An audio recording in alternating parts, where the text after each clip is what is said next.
Sarah. I'm from Hall Brown Family Law, which is a boutique family law firm, and I'm based in Leeds. I'll just go on to the next slide. I'm based in the Leeds office, but we do actually have 5 offices. Our flagship office, where the main of our infrastructure is in Manchester. Then we have London, Sheffield, and Birmingham. I've been at Hall Brown now for just under 2 years. And we have been rapid growth, so it's been our 9th birthday this year, so we've grown quite quickly over that short period of time. I've just put in there some of the credentials that we have as well. But just to tell you a little bit more about myself as part of this group. So I qualified as a family lawyer back in 2011, and I quickly trained as a mediator in 2012. So the majority of my career as a family lawyer has always been anything but court and trying to work more collaborative, which was quite unusual back then. I think I ended up paying the mediation course myself because I was so like, mediation's the future, this is how it's going to be. And it took a little bit longer than I anticipated for that to take a bit more momentum. And it was great last year that non-court dispute resolution became more aware in court proceedings, and you can have cost sanctions and things like that now at court if people aren't going through mediation. Not many people know, but there's also a voucher scheme that the government have put money into. So the first mediation session is actually free and it's not means assessed, which is very unusual because usually that doesn't happen. So if people have got children under 18, that still covers family issues as well, because when we're talking about finances, it still also includes children under 18 because we need to know where they're going to be living and making sure their needs are met. So the government are really pushing for mediation to be the first point of call, rather than if people are facing separation or children issue, that they think we need the solicitor. So the work that I've been doing now predominantly is mediation. So about 75% of my caseload's mediation now, working that, and I do a bit of international work as well. I'm now the head of the non-court dispute resolution team in Hall Brown. So we're also trying to introduce this 2 clients, 1 lawyer model that's sort of taken off. So it's taken away from that litigious, the correspondence back and forth from solicitors, and we're seeing much more of a demand to do things more collaboratively, come to mediation and have 1 lawyer rather than sort of battle lines drawn with your solicitors on each side. We also do collaborative law at Hall Brown, which is another way where you come and you don't have correspondence, you just sit and have conversations with each other, which is something else that we specialise in. We're all members of Resolution, which is a member organisation for family lawyers, and we've got some specialist accreditations as well, so we're very much family specialists. We've sort of built on, and we've been really successful over the last 9 years because we only do family law. So we have a lot of our work comes from other lawyers that don't offer family law. So we're able to send a lot of work to wills and wills solicitors because we can't do the wills, but it's something that we talk about every meeting that we have with clients. So we're able to pass work. The same if we have a really complex financial matter, we do need input from other lawyers. So it's being able to build on our connections, and then they send work to us. So it's been really good in terms of our growth. So other lawyers who don't offer family law is a really good connection for us at Hall Brown. So I put a list on here about what we do in terms of family law, just to clarify what that covers. So we do divorce, but not many people come to lawyers now for a divorce because it's so easy with a no-fault divorce that you can just log online and do it, and it's really self-explanatory, and you just need your marriage certificate. So 10 years ago, the main work I'd be doing were just general divorces. We don't really get involved with that. People just tend to do it themselves, and it's really easy to follow on the government website. Some people don't want the hassle and want us to do it, which we do, but most people just do it themselves now. What people don't understand is that you get divorced and you get your final order, but you're still financially tied if you don't have a consent order. So many times I've done meetings with people talking about children issues, and I was like, "Oh, you're divorced?" And they'll say, "Oh yes, I've got my final order or my decree absolute on this date." And I'll say, "Did you get a sealed consent order?" And they'll be like, "What's that?" So they're still financially tied. And we've got a few cases ongoing now where somebody 10 years ago got divorced and they've inherited quite a bit of money. And then the wife's been like, actually, we want to have a share of that? And they relook at how to deal with the finances at that point. It's also happened in another case I'm dealing with recently where husband sold his business 20 years on after doing the divorce, but they never did the consent order. And the business, when they got divorced, might have been worth nothing, and then it was worth 20 million. So, and then people come out of the woodwork. So it's really important, if anybody's working with, like in a tax advisor, IFAs, forensic account, anything like that, that make sure people do get the consent orders, because I think that just because they've got the final order, that means they're divorced. We also do the financial. Sorry, I've just gone off on the other slide. The financial issues surrounding when you get divorced. That's a lot of the main work that we do here. We've got financial claims on behalf of children. So we do a lot of what we call Schedule 1 work, which means we do a lot of work for like footballers and sports personalities. So what you tend to do there, if you earn over 155,000, you're no longer, the child maintenance isn't covered by the child maintenance service, it's by the courts, and they can get houses and cars. So we act for a number of footballers where they've got somebody pregnant, not in a relationship, and then suddenly they get hit with an application. Can I have this Range Rover? Can I have this 4-bed house? I need this much maintenance. And honestly, the schedules that they request are just eye-watering of the things that they want. So we do a lot of that work as well across our offices and in our London office. One of the other things we do is cohabitation disputes. So if people aren't married and they own a property together, we can deal with that. And we do a lot of cohabitation agreements. So it's always good if you know someone that's going to be sort of buying a house together, or parents gifting money to a child or something, and they're buying a house with somebody, to get some legal advice, because there is things that we can put in place that protects them.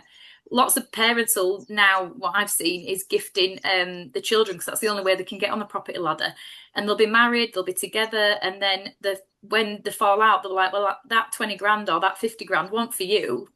Specific, it wasn't for you, both of you, it was just for one of you, and then they want it back, and it's a real battle to do that. But there is protection we can put in place of prenuptial agreements, even postnuptial agreements if they're already married, and I'll touch upon that in a little bit as well. And we can do cohabitation agreements and declaration of trust. So it's just thinking about that risk element. I sit on the child specialist team as well here at Hall Brown, so I do a lot of work with specialist children issues. We also have people who specialise in adoption and surrogacy and things like that. I don't do any court work myself really anymore, but the only work that I do in terms of court work is if there's obviously mediation and things are not able to be used if there is a child protection issue or safeguarding issue. So that's predominantly the work I tend to get involved with when there is these safeguarding issues and quite complex things. Sorry, I'm messing about with the slides. Spare a second. And then we do separation agreements. So if people don't want to get divorced, or if they've been married and if they haven't been married and they just want to separate, we do a lot of work with that. I've talked about the mediation and the alternative dispute resolution we do. We do a lot of work and specialise in domestic abuse and injunctions, and also enforcement of financial orders. Obviously, I mentioned to you that the main work that I do is of mediation. I'm going to also talk a little bit in a moment, if we've time, about pre and postnuptial agreements, because I think that's probably a lot of, from when I've been on this group before, if people might meet people who need like pre and postnuptial agreements and things like that. So I'm going to go through that. In terms of the mediation, of what I meant before to you, is that a lot of the times people are thinking, oh, we'll go straight to a solicitor, where it is much better for people to try deal with themselves.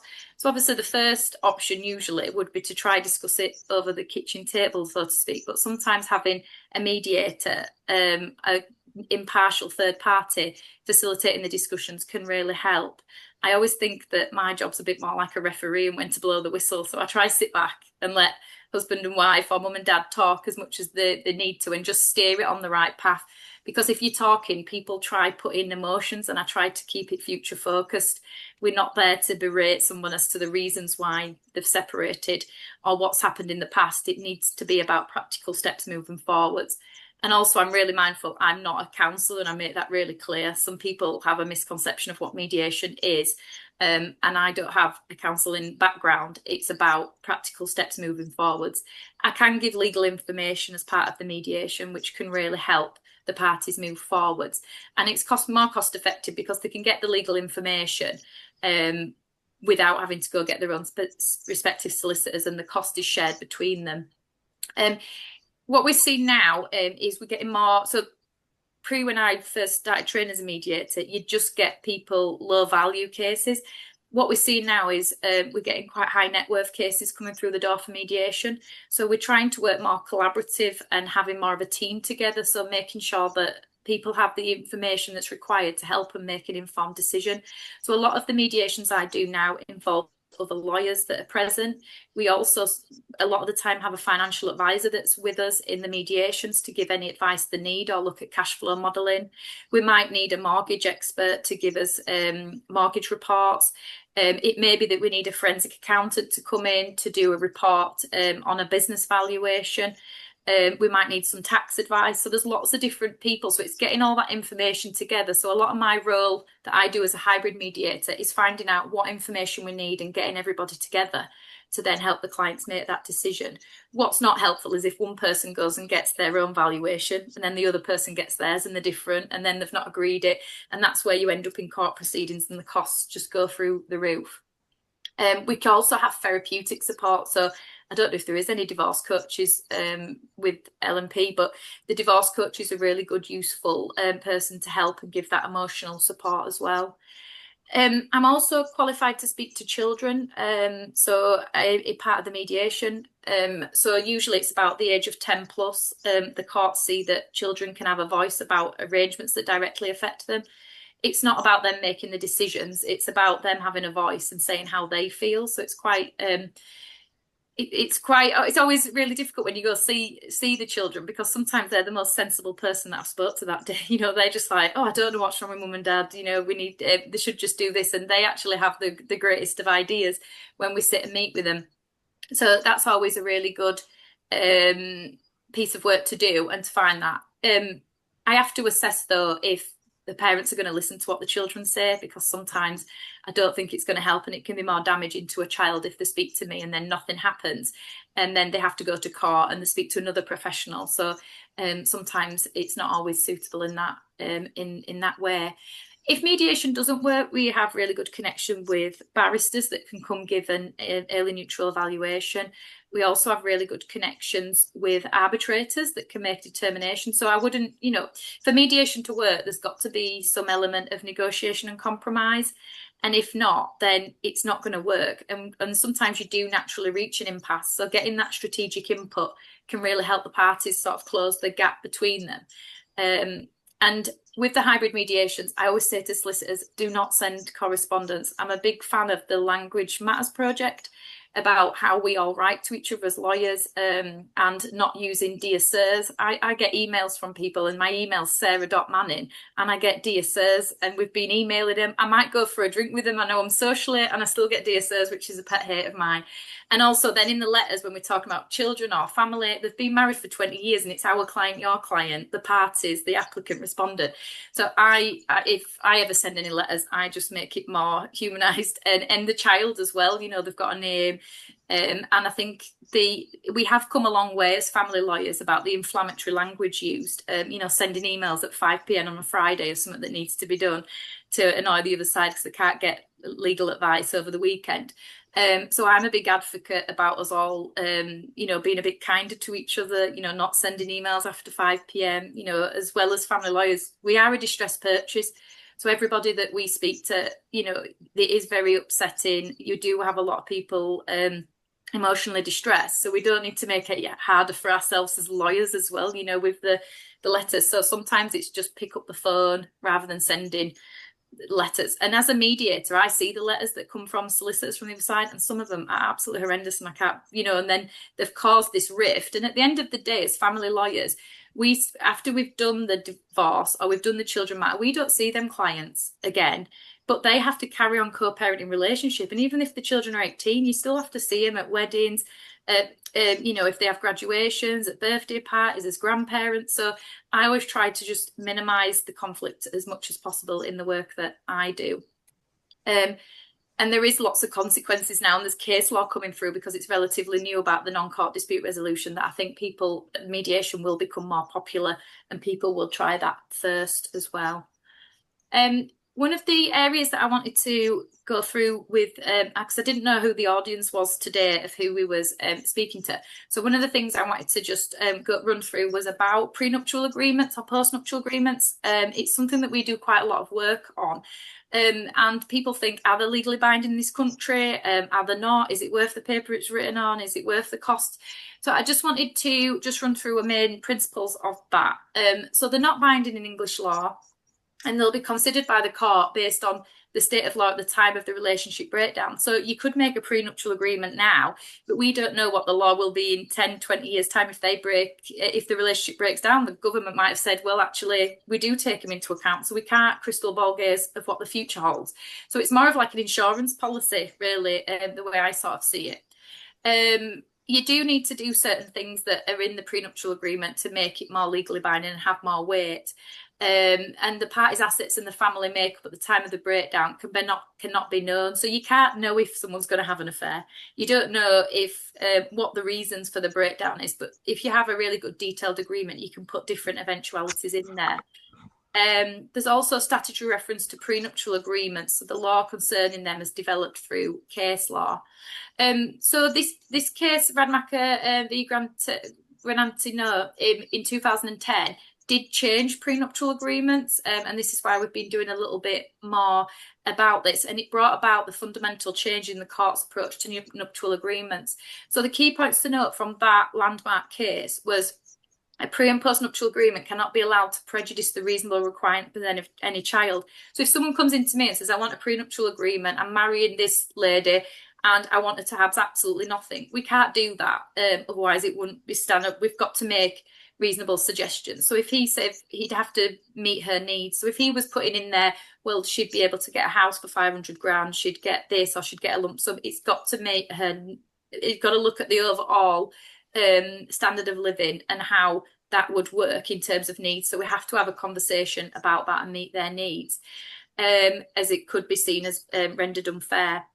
A change in circumstances can render a prenuptial agreement void, because if you've put something in that was okay if they were still working, but somebody's now unable to work, they've had an accident or something, then that would be, then that might render it unenforceable.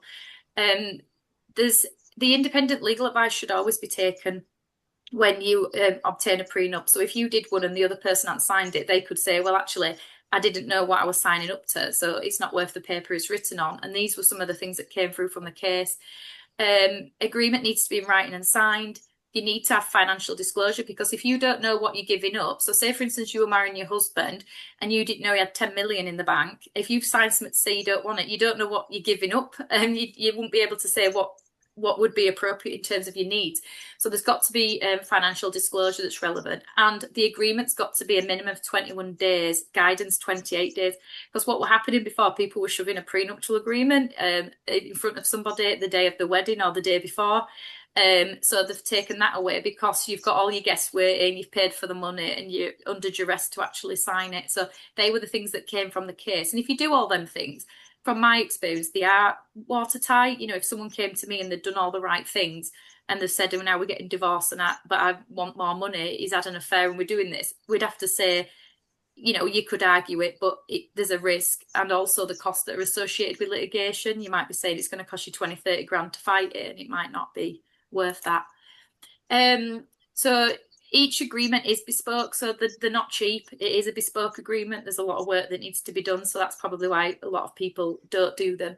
If one of the work that I do a lot of, we just did about a few prenuptial agreements for one family. So the dad that we was dealing with was wanting to gift his children 100 grand each when he'd sold his business. So one of his children did a prenuptial agreement to ring fence that 100,000 specifically, and the other two children he had were already married, so we did a postnuptial agreement for them that they would ring fence the 100,000. So things like that are quite good considerations, and to talk to clients, actually, are you giving this money to both husband and wife, or is it just your son or daughter, or what's going on, to find out. you know, if there's inheritance as well. So sometimes we do pre or post-nuptial agreements when there's going to be significant inheritance, even though they don't have that money now. So you can look at in the future. So that's always something that we do, especially farmers and things like that, where they want the land to stay in the family. We do a lot of work for that. And about pre-acquired wealth. So if you meet someone or people are on the second marriages, they've got pre-acquired wealth, it's sort of protecting that then. And to talk about what is premarital, what's marital, we can't just ring fence everything that you get in the marriage. So we define that. So it's quite a lot of work that goes into it. And you might want to think, is there a review clause? So if no one's got children, it probably changes in terms of needs, what you'd be given if then children were there. So just put a little bit there about when they're relevant. So second marriage, entrepreneurs with pre-acquired wealth, sport and media personalities, families carrying out inheritance tax planning. Business partners is one of the things that we've been doing. We've been doing a lot of presentations on pre and post-nuptial agreements to corporate lawyers and financial advisors and things like that about, and if you are taking on a business, would you, if your business partner was suddenly going through a divorce, would you want to be your business to be scrutinised? The possibility needs to be sold for her to take the 50% share of the husband. So lots of people now, in terms of business partners, are insisting on pre and post nuptial agreements as part of their agreement, so that that doesn't happen. And getting the wife or husband to sign it, whoever's the other person that's not part of the business.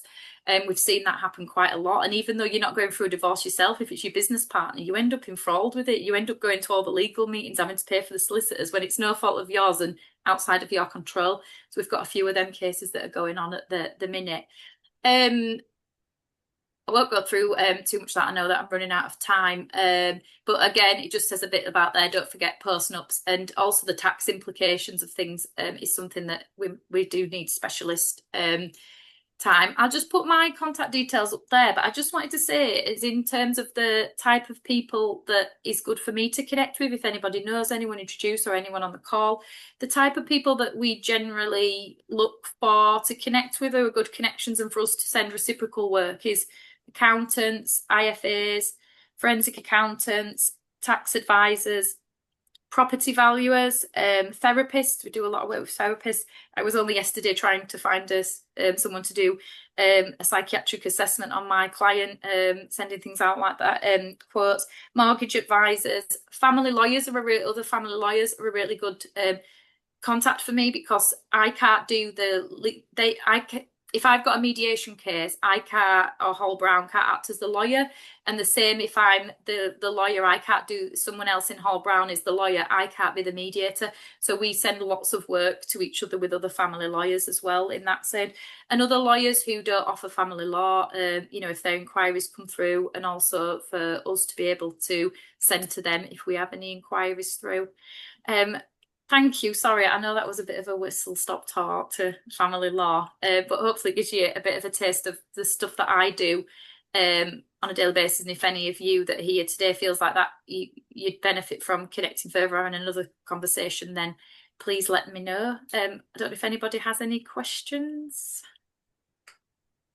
Thank you, Sarah. I thought that presentation really showed your passion for what you do. That comes across really strongly. On the subject of agreements between partners who had not been married, is that what also called Talata work as well, by the way? I don't know, I've heard that term. So that's part of the question. And the other part of the question is how enforceable are those separation agreements in the courts? If somebody just chose to ignore it, how could it be enforced? Yeah, so the TOLATA stands for Trust of Land and Appointment of Trustees Act.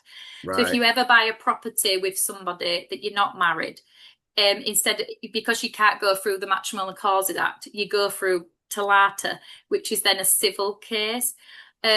So it is quite common. I do a lot of mediations for people who own properties and then they can't agree how to distribute it. There's this misconception that there's like common law man and wife and that you acquire rights if you've been living with someone for a certain amount of time, which is absolutely rubbish, but some people still do that. And it's things like you go onto like a Tesco insurance to get a quote, and they say if you've got a common law man and wife, and I think, why are you asking that question? Because it absolutely means nothing. So it's the public's perception that they actually acquire rights. Time and time again, I get people sit with me and they've been with somebody 20 years, they've got kids, they've got a house that's in husband's name, and they'll say, what can I be entitled to? It's like, well, nothing, because you'd have to prove that you've made a contribution. And it's so expensive to go through TOLATA.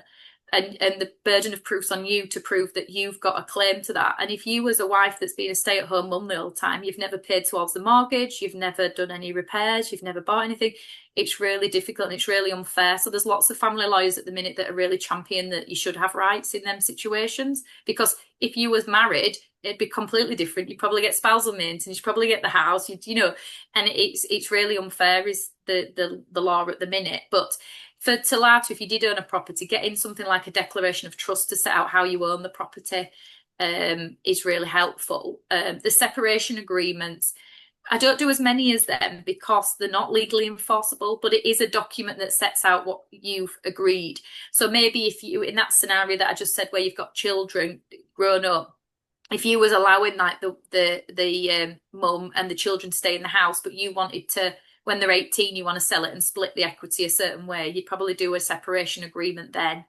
If the other person disputes it at that point, then you'd have to go through the civil courts, and it's better to have a document than not, and you've got something that you've signed, and maybe get solicitors to sign it as well to say you've got legal advice. But it'd be up to the judge. And the problem with leaving it up to judge, you could have 10 different judges with 10 different outcomes of what they feel is fair, so litigation is just so unpredictable. Yeah, I mean that sort of reflects what I see. I deal with a lot of personal insolvency as well as corporate, and if you've got a property between two individuals who are not married, and as you say, if one of the partners is at home and not financially contributing, the courts tend to favour the party that has put most of the finance in, which certainly over a long period of time and bringing up families are concerned doesn't seem fair. So yeah, I think it crosses into other areas of law as well. Thank you. Yeah.